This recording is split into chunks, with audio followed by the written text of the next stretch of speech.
कामरान शाहिद साहब ने भी हमें ज्वाइन किया, सीनियर तज्जियाकार हैं। कामरान साहब, बहुत शुक्रिया आपके कीमती वक्त का।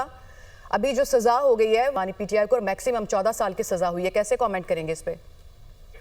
ये तो जी एक्सपेक्टेड था इसमें कि बुशरा साहब को कम सजा होगी और इनको ज्यादा होगी। एक्सपेक्टेड ये था कि शायद 10 साल की हो, लेकिन मैक्सिमम पेनल्टी दी गई है इमरान खान साहब को।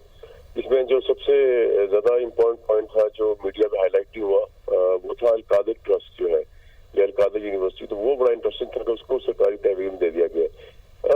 बड़ा बदकिस्मत दिन है पाकिस्तान में डेमोक्रेसी के लिए कि एक साबिक प्राइम मिनिस्टर, एक और साबिक प्राइम मिनिस्टर जो है वो करप्शन के चार्जेस के अंदर कन्विक्ट हुए। लेकिन अब पाकिस्तान में होता ये है कि इससे पहले हमने देखा कि नवाज शरीफ साहब भी कन्विक्ट हुए थे और जिस शतुमत से हमने ये समझा था कि वो मुजरिम है, उसी शतुमत से जो है वो बाइज्जत बरी भी फिर हुए।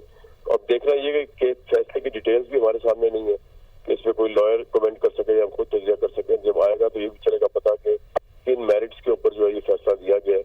लेकिन ये अहम सवाल रहेगा कि आज की जो करप्ट इशराफिया होती है या जो लीडरशिप जो करप्ट करार दिया जाता है, जैसे कि इस वक्त इमरान खान इस केस में, वो कब तक ये फैसला जो है वो स्टैंड करता है और क्या। कामरान साहब, अभी आप लीगल साइड की बात कर रहे थे, तो चूंकि हमारे साथ कानूनी माहिरीन का पूरा पैनल मौजूद था, तो हमने तकरीबन इसके सारे जो पहलू थे वो डिस्कस किए कि क्या आगे उनके पास हो सकते हैं ऑप्शंस इसके खिलाफ अपील के भी। लेकिन मैं आपसे ये चाहूंगी कि आप इसका जो सियासी एंगल है उसके ऊपर कॉमेंट करें, स्पेशली ये कि एक तरफ जब मुज़ाकरात चल रहे हैं, जिसकी बात भी आप अपने शोज में काफ़ी दफ़ा करते रहते हैं, तो क्या उसका जो सियासी मंजरनामा है उसके ऊपर इसका क्या इम्पैक्ट होगा?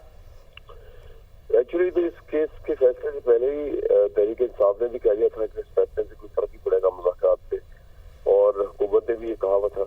तो ऑब्वियसली तहरीक इंसाफ की पोजीशन थोड़ी अब कमजोर हुई है इस फैसले से, और मुज़ाकरात में भी उनकी पोजीशन जो है कमजोर होगी, क्योंकि इससे दूसरे जो केसेस हैं जैसे कि इद्दत का था, साइफर का था, उसमें इमरान खान साहब की जमानतें हो चुकी हैं या कुछ ये केसेस उड़ चुके हैं छोटी अदालतों में।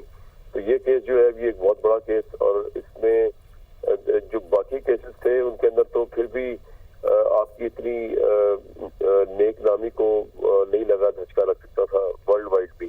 लेकिन जब ये खबर अब इंटरनेशनल मीडिया में भी चलेगी करप्शन केस में इमरान साहब को 14 साल कैद की सजा हुई है, तो उससे बड़ा डैमेजिंग होगा और मुज़ाकरात पे असर तो लाजमी पड़ेगा। हुकूमत मजीद स्ट्रॉन्ग होकर आएगी और तहरीक इंसाफ मजीद वीक होगी इसके अंदर। जी सही कामरान साहब हमारे साथ ही मौजूद रहेगा।